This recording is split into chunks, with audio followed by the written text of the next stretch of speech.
նկարվեցիք այդ պահին զանգում է նախարարը, շտաբ ներկայաց նախարարություն վարչապետն է ուզում։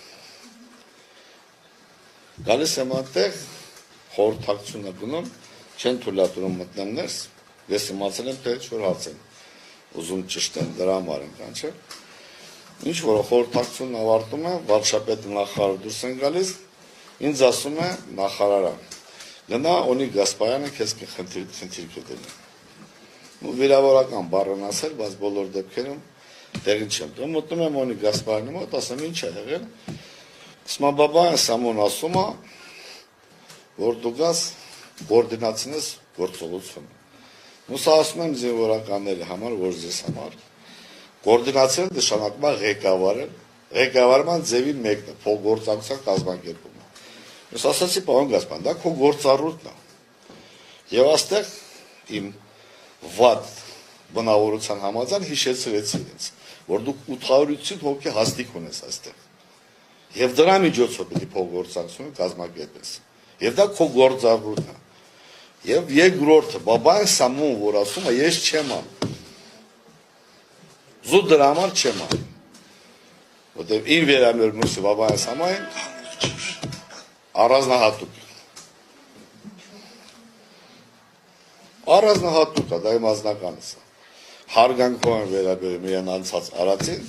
բայց պատերազմը ղեկավարել է ասպային, դա իրեն խելքի գործը չի։ Իսկ երկրի ղեկավարը, որ ուզում եք իմանալ, ղեկավարել է Բաբայան Սամոյի միջոցով։ Մի քանի առաջարկություններ երկրի նախագահի եւ Բաբայան Սամոյի,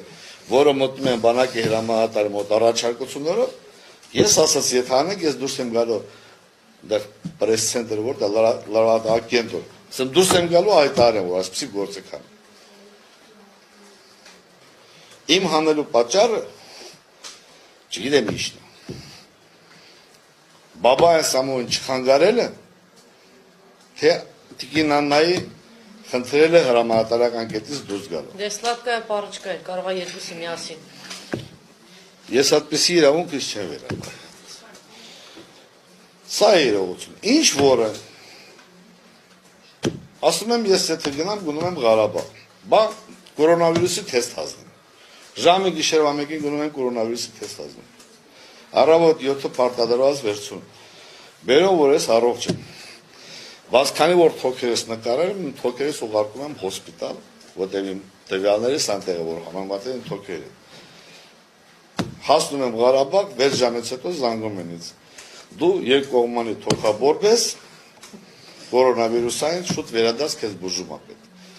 Չմնամ անտեղ վարակեմ, նորից վերադառնում եմ Հայաստան։ Հաջորդ օրին ուղարկում են ինֆեկցիոն հիվանդանոց։ Գնում եմ ինֆեկցիոն հիվանդանոց մոտ, այդ նկարված փաստաթուղթը ձեռս, այդ դիսկը։ Նայում եմ մասնագետ իմ նախկին ծառայողս է։ Մեր բանակի ինֆեկցիոնիստ է, պաշտպանության բանակի շատ լավ մասնագետ։ Նայում ասում հապուշ չեն։ Քո մոտ ընդհանրապես 1% թոքաբորբ է, որը բուժման ենթակա չի։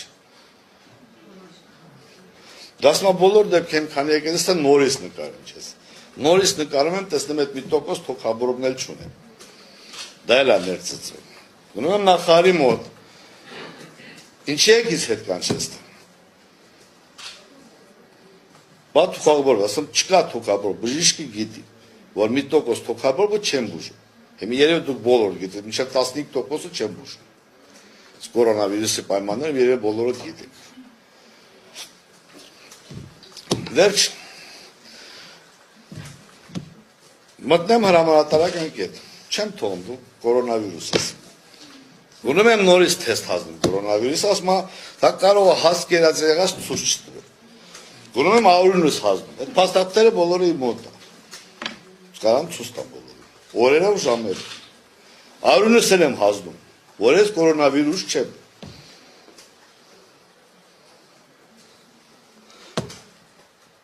Ես գնալու եմ Ղարաբաղ, թողում եմ գնում Ղարաբաղ։